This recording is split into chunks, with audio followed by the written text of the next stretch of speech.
This video lecture is on Pyotr Ilyich Tchaikovsky's Symphony No. 6, Last Movement. This piece is not in your textbook. You have to go on Canvas to find a clip for it. I encourage you to do so before continuing with the lecture. The composer is Pyotr Ilyich Tchaikovsky. His last name is Tchaikovsky. He's somebody that we'll talk about a little bit more in detail later in this semester. All you need to know for now is that he was a Russian composer from the 19th century, and he wrote some very, very famous pieces that you will surely recognize. Probably his most famous work is the ballet The Nutcracker, which is often played around Christmas time around the world. But we're going to look at his Symphony No. 6. We know what a symphony is. A symphony is a piece written for orchestra. So this is a piece written for all of the instrument families. You're going to hear strings and woodwinds and brass and percussion. You also know that this piece is not going to have words to it. It's not going to have a choir. It's not going to have singers because a symphony is a piece just for an orchestra. And so the question for this piece is, how does it relate to death? Of course it must, because it's in our weekend death.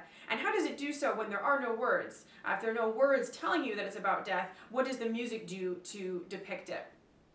This symphony is one of his most famous. It's also the last one he wrote, and it has a nickname called the Pathétique Symphony, which if you look at it, it looks like the English word pathetic. And so you might want to translate it to be the Pathetic Symphony, but it is not the Pathetic Symphony. A better translation for that word is the Passionate Symphony. That's a very emotional symphony. So it's not pathetic the way we use the word. The other symphony that we looked at also had a nickname, right? Symphonie Fantastique by Berlioz, the fantastical symphony. This one is the Pathétique Symphony. The extra credit letters for this lecture are I and R. I as in India, R as in Romeo. So you can add that to the other letters from your previous lectures. So like I said, this is instrumental music that does not have any words, but it is about death. So there are some symbolism, there are some ways that the music helps us understand what that's about. Recall that you know from a symphony that it usually has 4 movements. Remember, movements are these sections of a larger work. We learned about this in the classical era. This is something that was developed by Haydn and further by Mozart and many other composers. Symphonies usually have 4 movements. Usually the first movement is fast, it gets the piece off to a roaring start. That's usually in sonata form. Usually the second movement is slow, so takes things back a notch. It's often in a theme and variations form. Usually the third movement's a medium tempo, could be fast again, in some kind of minuet and trio form that we talked about in the classical era.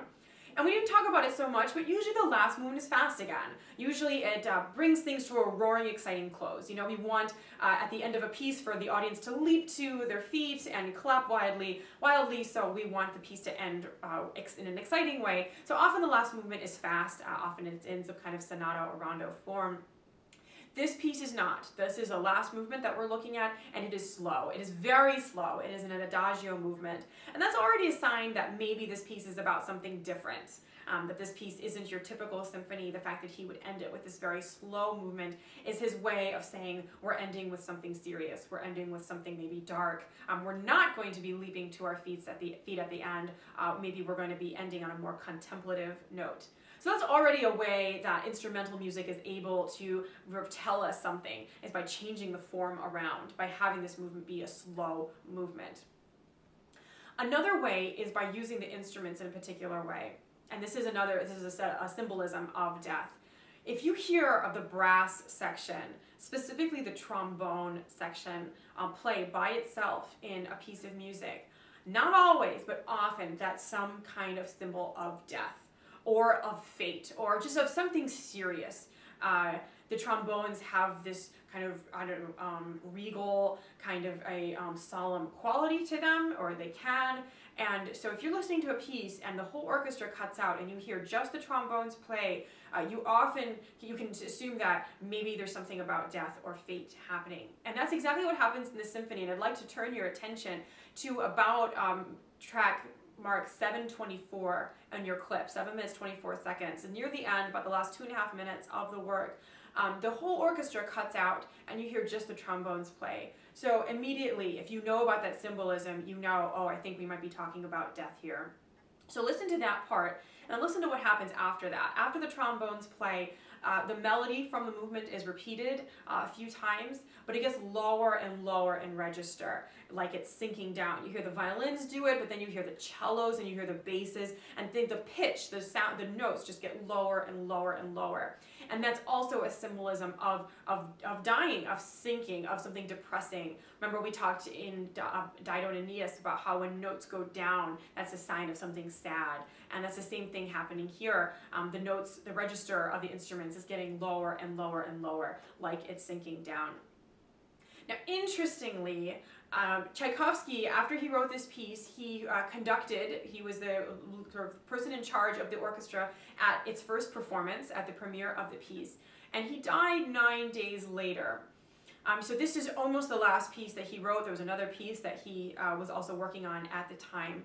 And so you might want to apply the thinking that we applied from Mozart's Requiem to this piece. You might say, oh, maybe he knew he was going to die. Maybe he wrote this for his own death, because it is kind of suspicious that he premiered the piece and then died a little more than a week later.